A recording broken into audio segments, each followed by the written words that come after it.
माँ 9 महीने तक अपनी कोख में बच्चे को पालती है।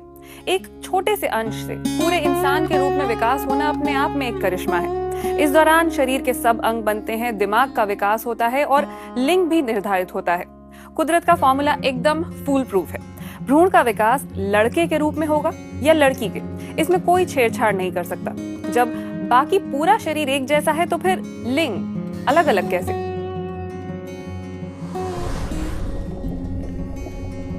इस भ्रूण की उम्र 30 दिन है।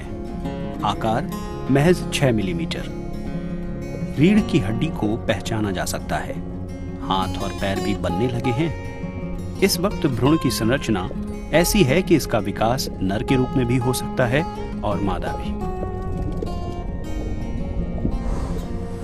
अगर कोशिकाओं के अंदर 2 X क्रोमोसोम होंगे तो मादा, और अगर एक X और एक Y हुआ तो नर। लेकिन ये इतना भी आसान नहीं है। लिंग निर्धारण करने में हमारे जीन, हार्मोन और दूसरे कई कारक भूमिका निभाते हैं।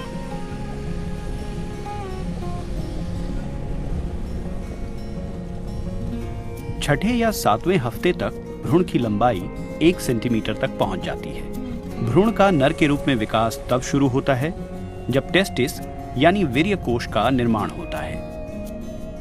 टेस्टिस टेस्टोस्टेरोन बनाती है। नर अंगों के विकास के लिए यह हार्मोन बेहद अहम है। इस हार्मोन के अलावा और भी कुछ कारण होते हैं जिनसे नर अंगों जैसे कि वास डेफरेंस, सेमिनल वेसिकल्स और प्रोस्टेट ग्लैंड का विकास होता है। इसी के साथ लिंग का भी विकास होता है।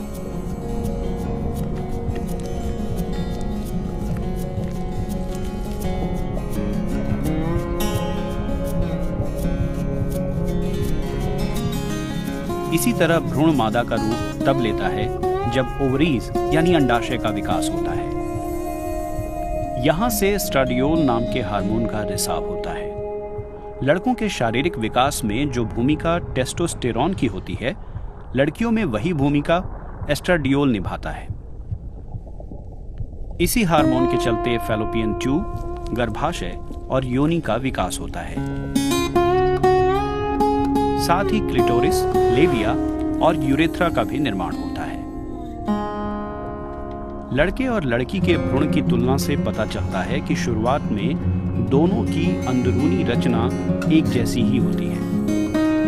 यानी भ्रूण के जननांगों का विकास किसी भी रूप में हो सकता है। इसे बाद में जीन और हार्मोन निर्धारित करते हैं। लेकिन कई बार विकास की प्रक्रिया में कुछ गड़बड़ भी हो जाती है। मिसाल के तौर पर एंड्रोजन इंसेंसिटिव सिंड्रोम भ्रूण के इंटरसेक्स बनने का ये सबसे बड़ा कारण है। शुरुआत में सब कुछ वैसे ही चलता है जैसे कि लड़कों के विकास में। एक X और एक Y क्रोमोसोम, टेस्टिस का विकास, टेस्टोस्टेरोन का रिसाव। लेकिन जननांगों में कुछ ऐसी खराबी होती है कि वो इस हार्मोन के संदेश को ठीक से समझ नहीं पाते। ऐसे में एस्ट्राडियोल हार्मोन अधिक प्रभावशाली हो जाता है। नतीजा, XY क्रोमोसोम होने के बावजूद भ्रूण का विकास मादा के रूप में होने लगता है। इसे तीसरा लिंग या फिर इंटरसेक्स कहा जाता है।